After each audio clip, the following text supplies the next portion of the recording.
actually doubled Rivers. Scott Major played Rivers. He was the guy with the long hair. So he did an episode where he was rollerblading, and I doubled him. I had a wig on and dressed up like Rivers.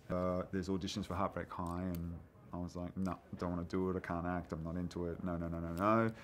We had a bit of an argument, and I hung up the phone, and I went back down to Sydney. I met the woman who was casting it and just had a chat, and I didn't care about it. I didn't want it, or I wasn't trying to manipulate her into giving me the role or anything. I just talked to her.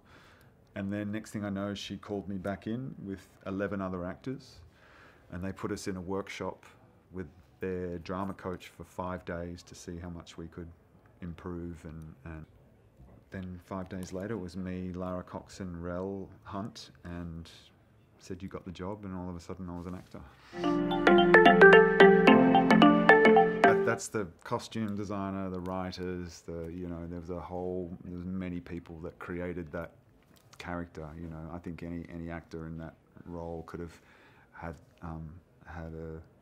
an impact because of what that character went through and who he was, and that there was so much in that character's journey that young people could relate to.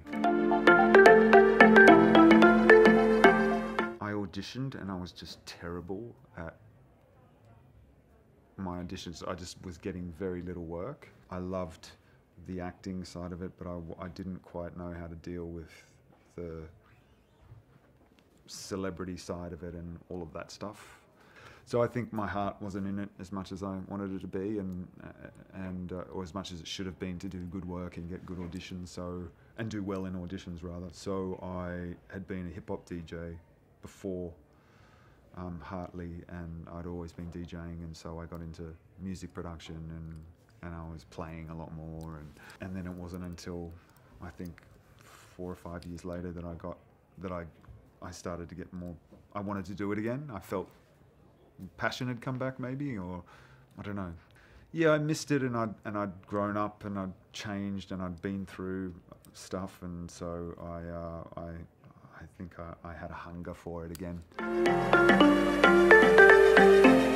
This industry and what you see of people within the industry, it's a lot of smoke and mirrors, and it can look very glamorous, and perhaps it is for other people, but my life's quite normal, and I'm very lucky that I get to do it, and my wife and children make big sacrifices and go without a hell of a lot so that I can go off and do what I do.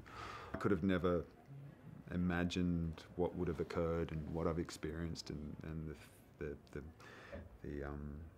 things I've done and worked on and people that I've worked with. It's been amazing.